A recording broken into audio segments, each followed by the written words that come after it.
Good day, ma'am. We're here at Tangnan Panglobohol to interview Mr. Rino F. Lerigo as a Regional Sales Manager, Golden Nutrition Food Corporation, and as the owner of RAMC Enterprises.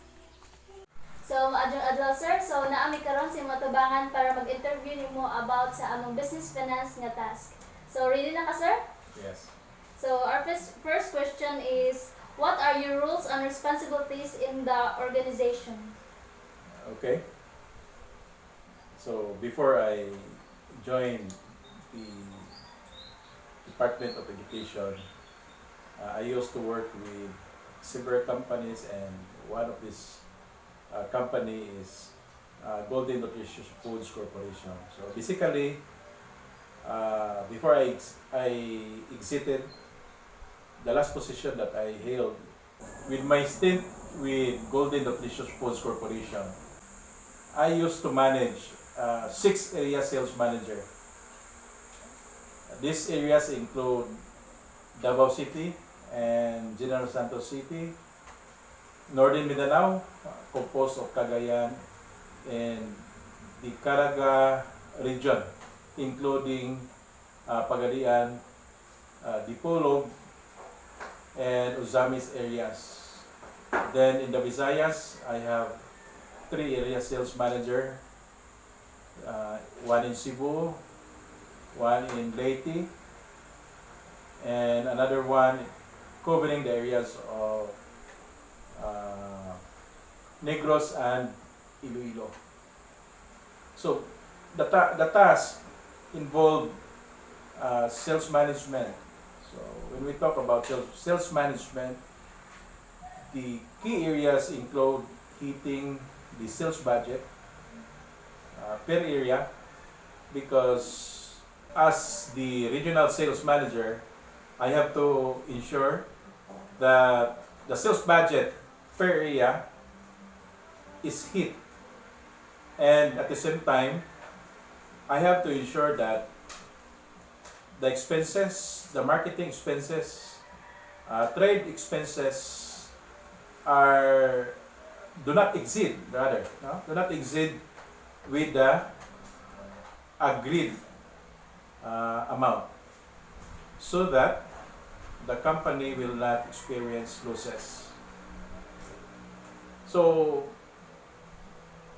besides, as the regional sales manager, I have to ensure that our relationship with our distributors and partners, trade partners rather, are taken care of, so that we will be able to establish a long-term relationship with these key stakeholders in the area.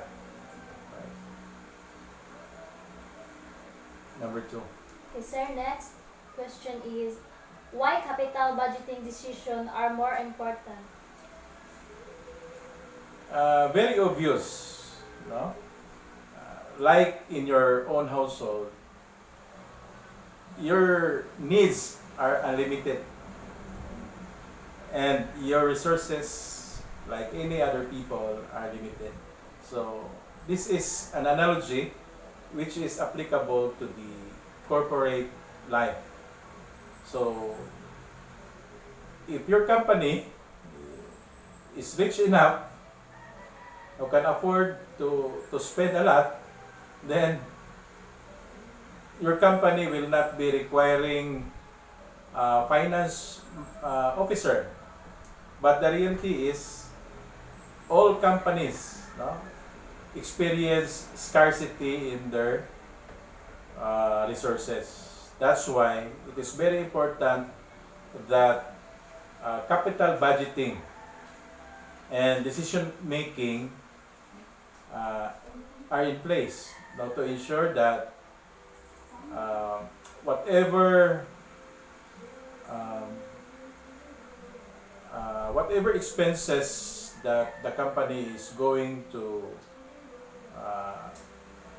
shell out from the pocket,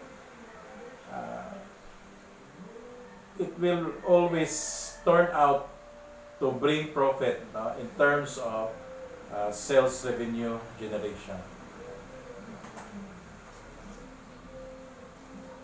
Number 3. Okay, number 3, sir. Are the shareholders of a company likely to gain with a debt component in capital employed? As long as, yes, no? The answer is basically yes. Because one of the sources of your finances is maybe you can secure your working capital through a debt, no? With maybe a financial institution. It is not a problem, no? It is not a problem as long as you are able, no? Your company is able to deliver the top line. When we say top line, it is the expected or forecasted sales revenue that should be generated in a company. So there will be no problem as long as the sales team, including the marketing department, will be able to strategize the resources, and these resources will be translated, no, into profits. So there's no problem, as I said earlier, with a debt, no, a debt component in a working capital. Number 4, sir. What are the key elements to look at when evaluating the company's investment? This question, I think, will be answered best by top people or even owners of the company. Personally, I have also an experience of this, though short-lived, because after my journey with the corporate world, I ventured into establishing my own business. So as an owner of the business which I ran for almost 4 years, I evaluated my investment based on the profitability, you know, the prospect of profitability. So way back, I ventured into a distribution business. So in Bohol, it was basically ripe for new players, considering that the main distributor in Bohol is or has been dominated by the Altoras Group. So it was like Altoras was like a Goliath in the business, but it doesn't mean that there is no opportunity for us new players. So where in fact, I transacted with several companies and distributed my own in the area and have some good income out of this distribution business. So I repeat, my goal, no, my goal in determining or evaluating the investment that I ventured into is profitability. Second, how soon I could get the returns of my investment. And third is the human capital side of the business. So in doing the business, I have to ensure that my people has the skills and attitude to deliver the desired result. So those are the elements that I consider very important, no, in running a business. Number 5. Or number 5, how should current asset be managed and financed? So, this question is very crucial. No? As an owner of the company, I have to ensure that the assets that I have is performing. So, meaning, it gives the company the value that it is expected to, that all the assets are really necessary in the operation, no? In the operation of the company. So, as a business owner too, whenever there are assets that are not giving me or not delivering to me anything of value, I have to translate these assets into something valuable to my operation. For example, if there are real properties that that I bought and it is not giving me and they are not giving me rather and they are not giving me the financial help that I am looking to, then I have to sell it. So that's the way I manage. And lastly, the most important asset in a company is the human asset or the human capital. So I have to ensure that I keep them motivated and in a way they can contribute something for the development of my business, and in return I am giving them a share of that profit too.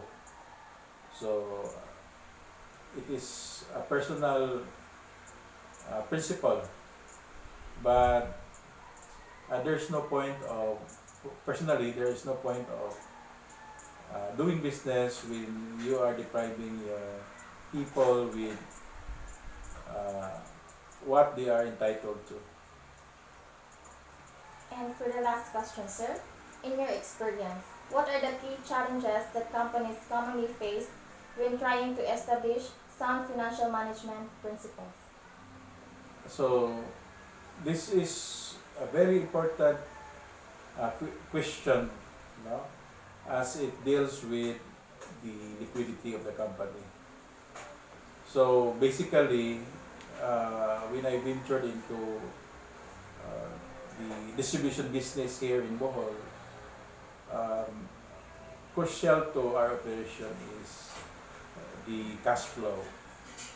So I have to ensure that debts are collected at due time, so that I cannot borrow from the financial institutions, giving or paying interest because of our failure to collect. Then one way of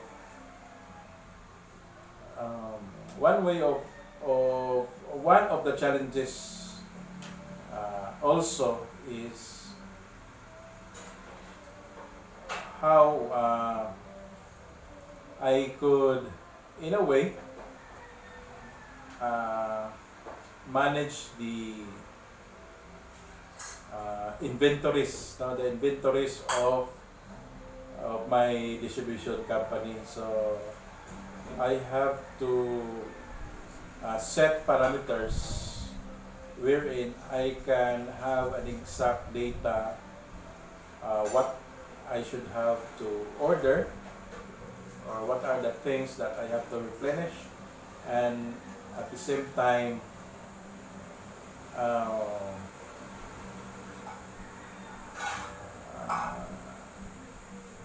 collect, no? Uh, collect ahead whatever sales being projected. So one example of this is trying to negotiate to our key customers. We call it key accounts. Their sales on a regular basis, and perhaps in a way offer them something so that I can secure their payment ahead, even if the delivery of their orders are not yet done. So these are the nitty-gritty in my operation that help me manage my financial liquidity. So I think I have answered. I hope you are satisfied with my answers. So, those are the simple things that I can share with you in trying to manage my own business, and at the same time my experience as an employee as the regional sales manager of Golden Nutritious Foods Corporation. Thank you very much. Thank you, sir. Thank you, Ma'am. That's all our interview tasks with Mr. Reno F. Clerigo. And God bless. Thank you.